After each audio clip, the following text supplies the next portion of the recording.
प्रिय छात्रों, आपसे दो तरह के सवाल पूछे जाते हैं।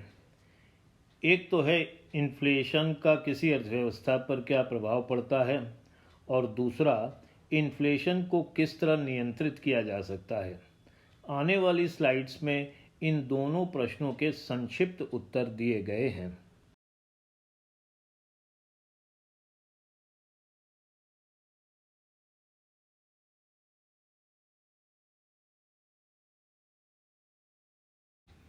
इन्फ्लेशन के प्रभाव के संदर्भ में निम्नलिखित 3 बातों पर ध्यान देना जरूरी है।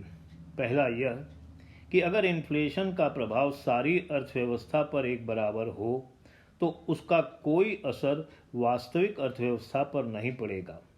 इसका मतलब यह है कि अगर पूरी अर्थव्यवस्था में हर क्षेत्र में कीमतें समान दर से बढ़ें, यानी मजदूरी भी ठीक उसी दर से बढ़े जिस दर से वस्तुओं की कीमतें बढ़ती हैं, तो वास्तविक अर्थव्यवस्था के ऊपर कोई असर नहीं पड़ेगा। सब कुछ वैसा का वैसा ही रहेगा जैसा कि पहले था। ना कोई तकलीफ बढ़ेगी और ना कोई आराम। ना उत्पादन बढ़ेगा और ना रोजगार घटेगा। कीमतें जब दुगनी होंगी और मजदूरी भी दोगुनी हो जाएगी तो भला किसी के ऊपर क्या असर पड़ने वाला है। दूसरी बात यह है कि कोई भी अर्थव्यवस्था एक समुद्र के समान बराबर नहीं होती। वह छोटे छोटे तालाबों के समूह के रूप में होती है जिन्हें हम विभिन्न सेक्टर कहते हैं। अर्थव्यवस्था में इन्फ्लेशन का असर सभी सेक्टरों में अलग अलग पड़ता है। कहीं मजदूरी बढ़ती है तो कहीं कीमत बढ़ती है। कृषि क्षेत्र में कीमतें कम बढ़ती हैं तो औद्योगिक क्षेत्र में कीमतें ज़्यादा बढ़ती हैं। कीमतों में भिन्न मात्रा में परिवर्तन के कारण कहीं उत्पादन की अधिकता हो जाती है और कहीं उत्पादन में कमी हो जाती है। इसलिए अर्थव्यवस्था में इन्फ्लेशन अपना प्रभाव डाल पाती है। अगर हर सेक्टर में कीमतें एक समान परिवर्तित हों तो इन्फ्लेशन का वास्तविक अर्थव्यवस्था पर कोई असर नहीं पड़ेगा। और तीसरी बात यह है कि इन्फ्लेशन किसी अर्थव्यवस्था पर इसलिए प्रभाव डाल पाती है कि वह राष्ट्रीय आय के वितरण को असमान कर देती है। कुछ लोगों को गरीब बना देती है और कुछ लोगों को अमीर बना देती है। और इन्फ्लेशन इसलिए भी प्रभाव डालती है कि अर्थव्यवस्था के विभिन्न क्षेत्रों में कीमतों के बढ़ने या घटने की संभावना को लेकर अलग अलग अनुमान लगाए गए होते हैं। इन अनुमानों में अंतर के कारण उपभोग, बचत और विनियोग का प्रतिरूप बदलने लगता है, जिससे इन्फ्लेशन अर्थव्यवस्था को प्रभावित करने लगती है।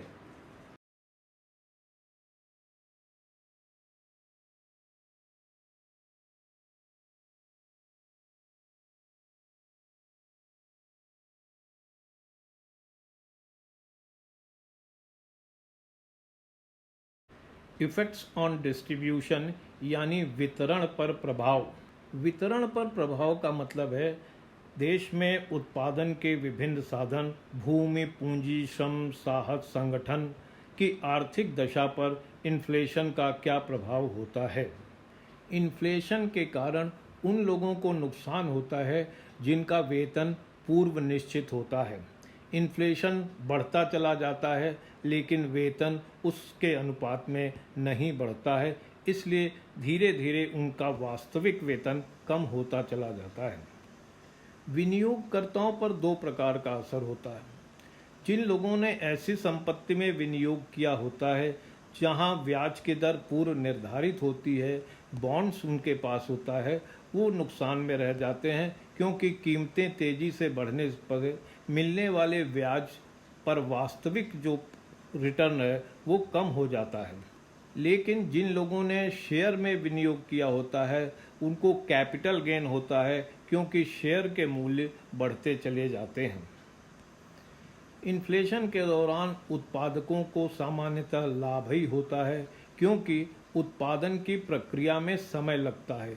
आज जिस कच्चे माल और श्रम का विनियोग किया गया है उससे मिलने वाला वास्तविक रिटर्न कुछ दिनों के बाद मिलता है।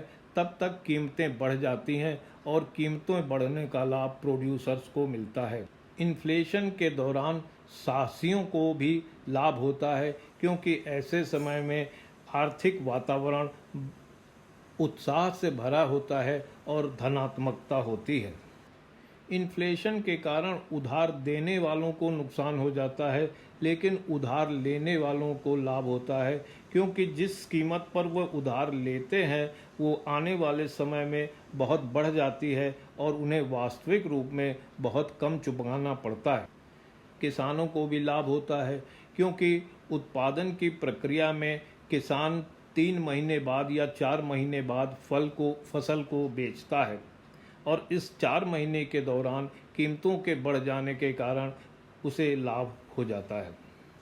इन्फ्लेशन के दौरान उपभोक्ता वर्ग को सबसे ज़्यादा नुकसान होता है, क्योंकि कीमतें निरंतर बढ़ती चली जाती हैं, जिससे उस पर मानसिक दबाव भी पड़ता है और आर्थिक दबाव भी पड़ता है।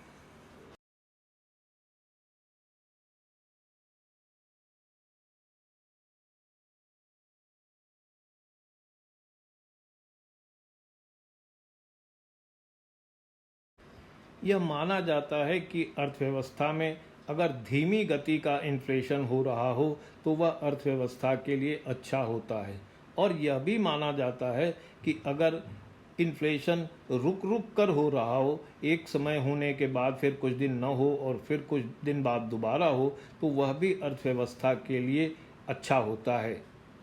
इन्फ्लेशन के दौरान चूंकि कीमतें बढ़ती चली जाती हैं, इसलिए उत्पादकों को लाभ होने लगता है और वो उत्पादन को बढ़ाने लग जाते हैं। इन्फ्लेशन के दौरान उत्पादन अधिक होने से रोजगार मिलने की संभावनाएं बढ़ती चली जाती हैं और अर्थव्यवस्था में रोजगार पैदा होता है। इन्फ्लेशन के दौरान मुद्रा की गतिशीलता में वृद्धि होती है और आर्थिक क्रियाओं में वृद्धि होती है, इसलिए इंश्योरेंस और बैंकिंग एक्टिविटीज़ अर्थव्यवस्था में तेज़ी से बढ़ती हैं। इन्फ्लेशन अर्थव्यवस्था में वितरण की असमानता को बढ़ाती है।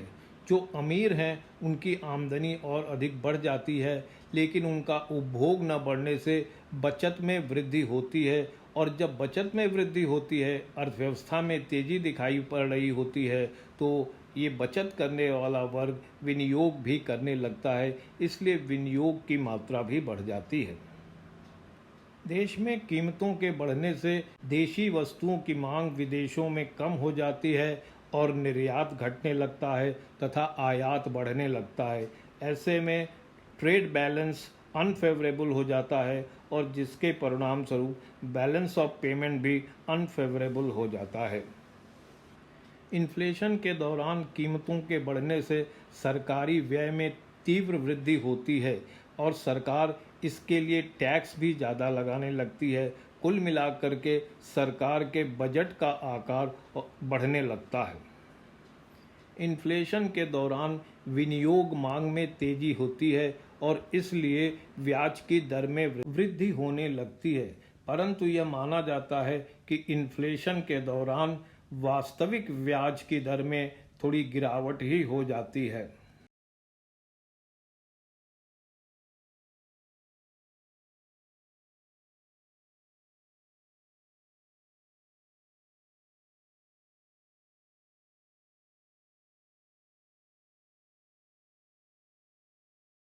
इन्फ्लेशन का सबसे बड़ा दोष ये है कि यह गरीबों को और गरीब तथा अमीरों को और अमीर बना देती है। इसलिए अर्थव्यवस्था में आय और संपत्ति की असमानता बढ़ती जाती है, जिसका बहुत अधिक बढ़ना अर्थव्यवस्था के लिए घातक होता है। इन्फ्लेशन के दौरान आर्थिक अपराधों में वृद्धि होती है। एक काले बाजार का भी निर्माण हो जाता है, मिलावट का काम भी शुरू हो जाता है, चोरी, बेईमानी, घूसखोरी जैसी घटनाएं भी होने लगती हैं, क्योंकि हर कोई अल्प समय में ज़्यादा से ज़्यादा मुद्रा प्राप्त करना चाहता है और अपनी आर्थिक स्थिति को संभालना चाहता है। अर्थव्यवस्था में मध्यम आय वर्ग मूलतः निश्चित आय वर्ग वाला होता है और निश्चित आय वर्ग वाले की आय में वृद्धि नहीं होती है, इसलिए उसका जीवन स्तर नीचे की ओर जाने लगता है। कीमतों के बढ़ते जाने का असर सरकार के ऊपर भी बुरा पड़ता है। लोगों का विश्वास ऐसी सरकार में गिरता चला जाता है जिसके समय में कीमतें तेजी से बढ़ रही हों। लोग सरकार को बदलने की सोचने लगते हैं। उस अर्थव्यवस्था का भी मान सम्मान गिरता है जिसमें इन्फ्लेशन हो। अंतर्राष्ट्रीय स्तर पर जिस देश में इन्फ्लेशन होता है उसकी मुद्रा का मूल्य तेजी से गिर जाता है और देश के लोग भी कभी कभी अपनी मुद्रा पर विश्वास करने के बजाय दूसरे देशों की मुद्रा पर विश्वास करते हैं और धन संग्रह दूसरे देशों की मुद्रा के रूप में करने लगते हैं।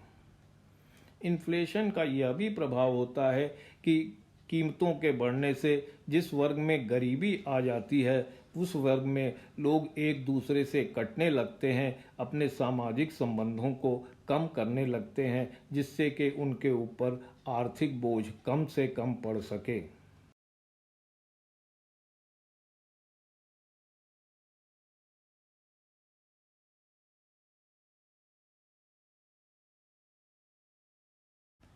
प्रिय छात्रों, आपसे कभी कभी यह सवाल पूछा जाता है कि इन्फ्लेशन को, मुद्रास्फीति को नियंत्रित करने के विभिन्न उपाय क्या हैं।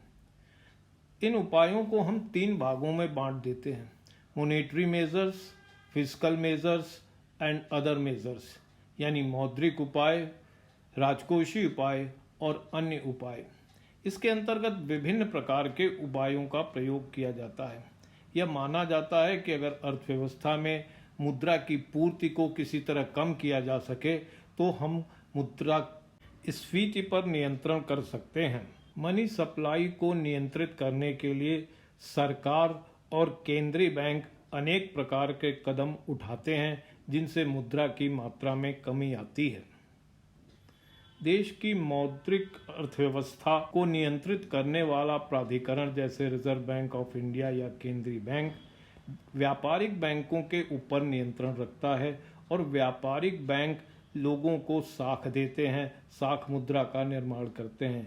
इस साख मुद्रा के निर्माण को कम करने के लिए या धीमा करने के लिए केंद्रीय बैंक अपनी मौद्रिक नीति के अंतर्गत अनेक प्रकार के कदम उठाता है जिससे साख मुद्रा पर रोक लगती है।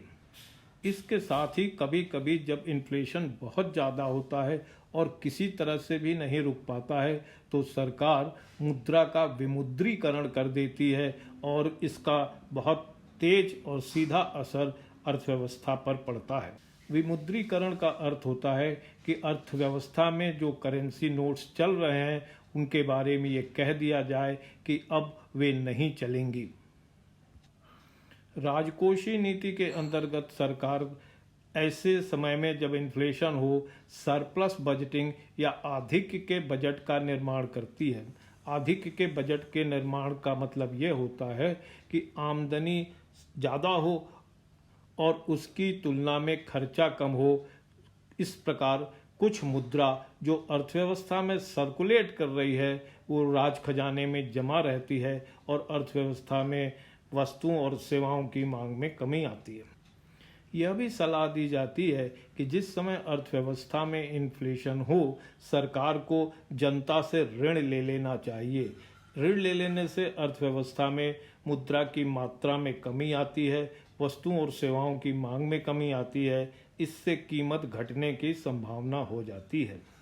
राजकोषीय उपाय के अंतर्गत सरकार को ऐसे समय में इनडायरेक्ट टैक्सेस में तो कमी करनी चाहिए लेकिन डायरेक्ट टैक्सेस को बढ़ा देना चाहिए जिससे व्यय करने योग्य आय में कमी आए और अर्थव्यवस्था में वस्तुओं और सेवाओं की मांग में कमी आए जिससे कीमतें गिरें।